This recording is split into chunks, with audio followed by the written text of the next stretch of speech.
Afghanistan and Pakistan in terms of relationship have to focus on how they behave with one another, and what is the situation both in Afghanistan or Pakistan. So whatever is happening in Afghanistan affects Pakistan, and there's no doubt about it. Similarly, if something happens in Pakistan, will also affect Afghanistan. So I believe that we are neighbors, we can't change borders, so we need to focus on the relationship between the two countries. I'm very concerned about Afghanistan today, whatever happened in Afghanistan and post, like you asked me.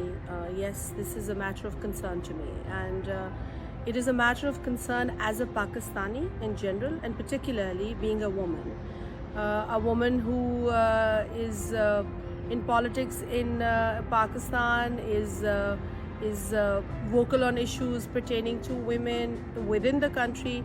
And when I see a neighboring country with so many issues that women are facing and they are protesting for, and the kind of people who are in power in Afghanistan today, what are they doing for women or for the basic rights of people in Afghanistan? So it worries me as a Pakistani, because it also impacts my society somehow or the other.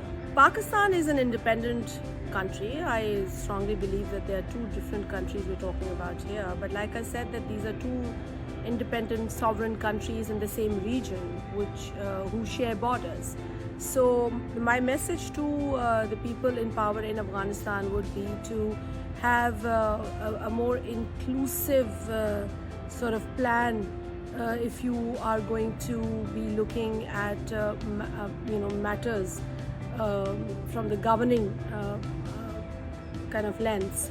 So I feel that this has to be more inclusive. Any government in Afghanistan today, whoever claims to be in government, has to have an inclusive government or an inclusive policy whereby you have to ensure that there are women, young people on board in decision making, and also whatever was achieved in so many years that Afghanistan was still in turmoil, but there were little achievements made.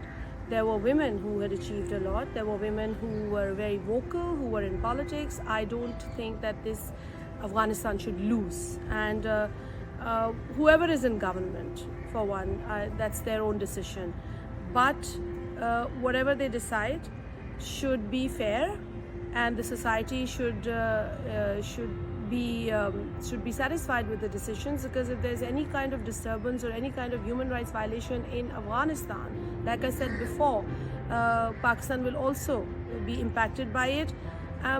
One thing that I probably would also like to highlight is the fact that ever since the disturbance in Afghanistan took place, things have been happening in Pakistan as well. So that is also a matter of concern for me as a Pakistani. And I feel that it's high time that Afghanistan,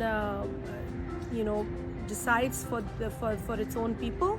But decisions, like I said, should include everybody, because everyone is a stakeholder in Afghanistan. May it be a woman, may it be a young boy or a young girl, students, they all have to be on board for the decisions that are made regarding their future. The international community cannot rid itself from whatever is happening in Afghanistan. I mean, there were 20 or more different kinds of agencies working in Afghanistan for the past 20 years. So they do have a responsibility.